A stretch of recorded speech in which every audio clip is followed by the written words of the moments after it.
Ya, pendengar setia, kita kembali lagi dalam kabar Anda. Berita utama, Jepang telah menyerah tanpa syarat kepada sekutu. Apa benar yang kudengar barusan? Aku harus memberitahu Bung Karno dan Bung Hatta. Setelah mendengar berita kekalahan Jepang, Sultan Syahrir segera pergi ke rumah Muhammad Hatta untuk memberitahukan berita tersebut. Halo. Silakan masuk Syahrir. Maaf loh, masa begitu sederhana. Tak apa. Silakan duduk. Terima kasih Bung Hatta. Bagaimana soal kemerdekaan kita, Bung? Bukankah soal kemerdekaan sudah diserahkan pada PPKI? Tetapi menurut saya bukankah lebih baik kemerdekaan segera dilaksanakan tanpa melalui PPKI? Apa maksud Bung Syahrir berkata seperti itu? PPKI adalah bentukan Jepang. Jika kita merdeka melalui PPKI, sekutu akan menganggap Indonesia buatan Jepang. Sebaiknya kita segera memproklamasikan kemerdekaan kita atas nama bangsa Indonesia selagi kita dalam masa vacuum of power. Vacuum of power. Saya mendengar di radio bahwa Jepang telah menyerah pada sekutu, itu artinya Indonesia sedang berada dalam kekosongan kekuasaan. Jadi, ini adalah kesempatan yang baik untuk kita memproklamasikan kemerdekaan sebelum sekutu datang. Saya setuju. Tapi apakah Bung Karno sependapat dengan kita? Bagaimana kalau kita hubungi Bung Karno terlebih dahulu? Ide yang bagus. Assalamualaikum, Bu. Waalaikumsalam. Ada apa Bung Hatta? Apakah saya dan Syahrir boleh datang ke rumah Bung Karno guna membahas kemerdekaan kita? Tentu saja, saya tunggu kedatangan Anda. Syahrir dan Muhammad Hatta menemui Soekarno di rumahnya untuk memberitahukan tentang kekalahan Jepang. Syahrir mendesak untuk mempercepat proklamasi, tetapi Bung Karno menolak. Assalamualaikum. Waalaikumsalam. Silakan masuk. Mengapa kalian datang kemari? Ada masalah apa?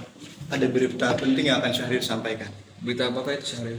Jepang telah menyerah kepada sekutu. Bagaimana jika kesempatan ini kita gunakan untuk memproklamasikan kemerdekaan agar Indonesia memiliki kepemimpinan baru? Saya dan Bram berdiri sendiri, semua itu hak PPKI. Alangkah janggal bila saya mengucapkan kemerdekaan tanpa melalui PPKI yang saya ketuai. Tapi Bung, Maafkan, saya Syahril, tapi kita memang tidak boleh gegabah. baiklah kalau begitu kami permisi. Mari Bung Hatta. Agustus 1945 jam 22.00 di rumah Bung Karno berkumpullah golongan muda yang dipimpin oleh Bung Karno, Soekarni, Darwis, dan Hairul Saleh. Mereka mendesak Bung Karno untuk segera memproklamasikan kemerdekaan Indonesia.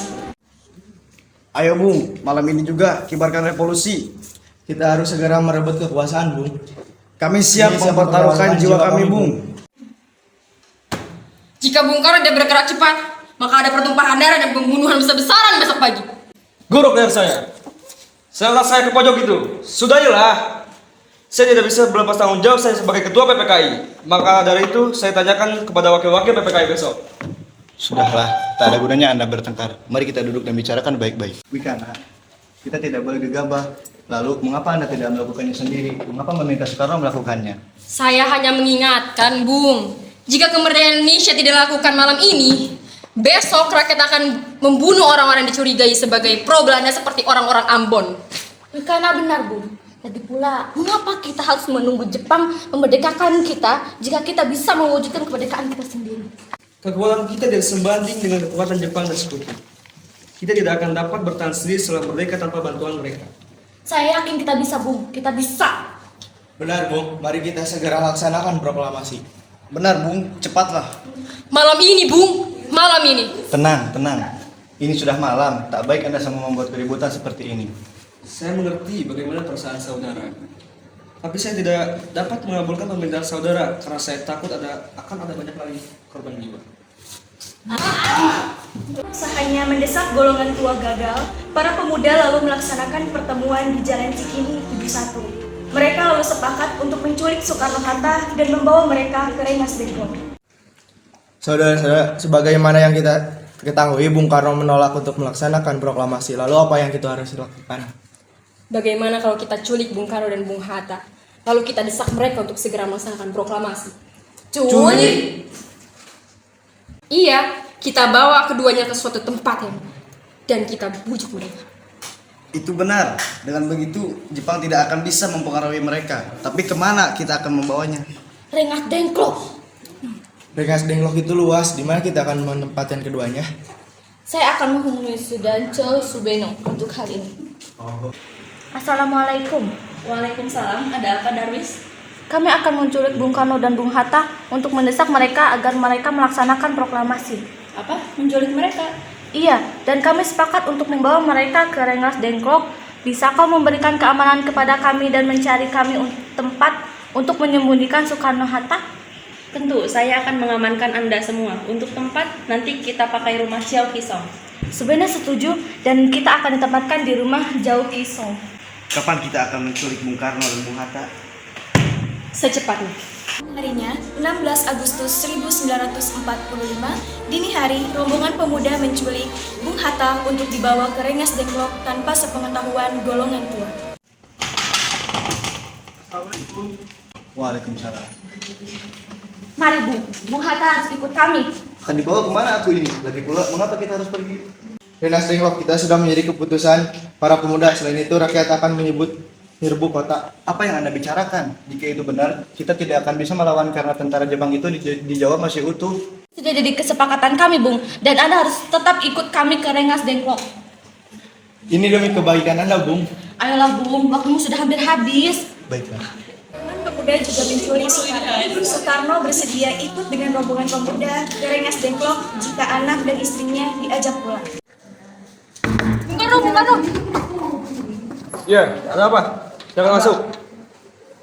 Masuk. Anda harus ikut kami ke Rengas Dengklok. Untuk apa? Aku ikut dengan kalian. Ini sudah jadi kesepakatan para pemuda, Bung. Kami akan membawa Anda dan Bung Hatta ke Rengas Dengklok. Tak sadarkan kalian jika kau memiliki istri dan anak yang masih kecil? Bagaimana dengan mereka? Ada apa ya, Kang Mas? Mengapa banyak orang? Guntur sangat takut mendengar suara kalian. Nimas, pemuda-pemuda ini akan membawaku dan Hatta ke Rengas Dengklok. Untuk apa, Kang Mas? Untuk menjauhkan Bung Karno dan Bung Hatta dari pengaruh Jepang, Bu. Lalu, bagaimana denganku dan Guntur? Kalian akan meninggalkan kami? Benar. Aku tidak mau berpisah dengan istri dan anakku. Jika kalian membawaku, kalian juga harus membawa mereka. Baiklah, Bung. Kami akan membawa Anda dan istri Anda, tetapi kita harus pergi sekarang. Baiklah. Pemuda yang membawa Soekarno dan Hatta tiba di Rengas Dengklok. Bung Hatta telah sampai terlebih dahulu sebelum Bung Karno. Keduanya dibawa ke sebuah ruangan di dalam rumah Chow Kisong. Aku mohon sehingga aku dibawa kemari. Kami ingin Anda, Bung Karno, segera melaksanakan proklamasi. Bung Karno, Hatta, ternyata kau sudah di sini. Iya, mereka membawaku kemari. Mereka membawa Fatmawati dan Guntur juga. Iya, Hatta, benar. Soekarno, ini ada apa sebenarnya? Begini, Bung, kami ingin Anda berdoa segera memproklamasikan kemerdekaan kita. Jepang sudah menyerah, Bung.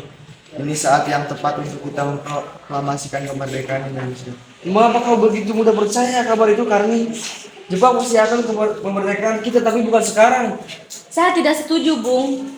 Kami para pemuda ingin kemerdekaan pada jernih payah kami sendiri, bukan karena hadiah dari Jepang. Itu benar, Bung.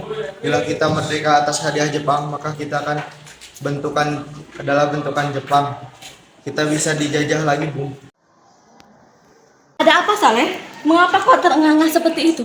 Ada Mr. Subarjo, dia memaksa masuk ingin menjemput Bung Karno. Baiklah, aku akan keluar untuk menemuinya. Rikana, bisakah aku menemui Soekarno dan Hatta? Untuk apa Anda ingin bertemu mereka, Bung? Rapat PPKI batal karena mereka tak jadi. Aku kemarin ingin menjemput mereka. Tidak bisa, Anda tidak berhak membawa pulang mereka, Bung. Mengapa? Karena kami para pemuda sudah sepakat untuk mendesak mereka agar mereka memproklamasikan kemerdekaan. Kalau begitu, izinkan aku menemui mereka terlebih dahulu. Baiklah, mari masuk. Rapat PPKI batal. Selain itu, saya ingin menyampaikan bahwa Jepang telah menyerah kepada sekutu. Jadi, berita tersebut benar adanya? Iya benar, Bung. Bukankah saya dan Syahril sudah memberitahukan berita tersebut, Bung? Tapi saya belum percaya, Hatta. Kalau begitu, tunggu apa lagi? Mari kita memproklamasikan kemerdekaan kita. Benar, Bung. Ya, sebaiknya memang begitu, Bung. Baiklah, saya akan menuruti permintaan kalian. Bolehkah kami pulang? Lihatlah, Guntur dari tadi nangis terus. Benar. Bolehkah saya membawa pulang Bung Karno dan Bung Hatta Wicana? Tidak. Jakarta 17 Agustus 1945 dini hari, Soekarno mengantarkan anak dan istrinya pulang terlebih dahulu sebelum beliau merumuskan naskah proklamasi bersama para pemuda. 17 Agustus 1945 dini hari, setelah sampai di rumah Laksamana Maeda yang terletak di Jalan Imam Bonjol nomor 1, Bung Karno pergi menemui Nishimura agar merubah status dan keadaan di Indonesia. Namun Nishimura tidak mau sehingga Bung Karno kembali ke rumah Laksamana Maeda. Di rumah makan dalam rumah Laksamana Maeda berkumpullah Insinyur Soekarno, Dr. Andes Muhammad Hatta, Ahmad Subarjo, Sukarni, Sayuti Melik, dan BM Diah untuk merumuskan naskah proklamasi. Bagaimana bunyi naskah proklamasi kita? Kami bangsa Indonesia dengan ini menyatakan kemerdekaan Indonesia. Baik, sudah saya tulis. Lanjutannya Bung, hal-hal yang mengenai pemindahan kekuasaan dan lain-lain dilaksanakan dengan cara seksama dan dalam tempo yang sesingkat-singkatnya. Jakarta 17 Wakil bangsa Indonesia, ya sudah selesai. Apakah Anda semuanya setuju? Setuju. Lalu, siapa yang akan mendatangi naskah ini? Bagaimana kalau naskah ini ditandatangani semua yang hadir? Saya rasa jangan terlalu banyak. Menurut saya lebih baik Bung Karno dan Bung Hatta saja yang mendatangani atas nama bangsa Indonesia. Tolong kau perhatikan naskah ini. Siap Bung, akan melaksanakan proklamasi. Menurut saya, tanggal 17 adalah tanggal baik, sebagaimana Al-Quran diturunkan tanggal 17. Selain itu, dalam sehari semalam, orang Islam sholat sebanyak 17 rakaat. Jadi, bagaimana kalau hari ini Jumat lagi tanggal 17 Agustus? Bung, lebih cepat lebih baik. Pukul berapa kita akan melaksanakannya? Pukul 10 tepat. Bagaimana? Setuju. Mewati untuk menjahit bendera merah putih. Tolong siapkan tiangnya. Baik Bung, tapi di mana kita akan melaksanakannya? Di rumah Bung Karno. Ini naskahnya Bung, silakan ditandatangani. Baiklah. Dia, tolong perbanyak naskah ini dan sebarkan ke seluruh Indonesia. Demikianlah saudara-saudara, kita sekarang telah merdeka. Tidak ada satu lagi ikatan yang mengikat tanah air kita dan bangsa kita. Mulai saat ini kita menyusun negara kita, negara merdeka, negara Republik Indonesia Merdeka. Kekal dan abadi insya Allah telah memberkati kemerdekaan kita ini. Merdeka! Merdeka!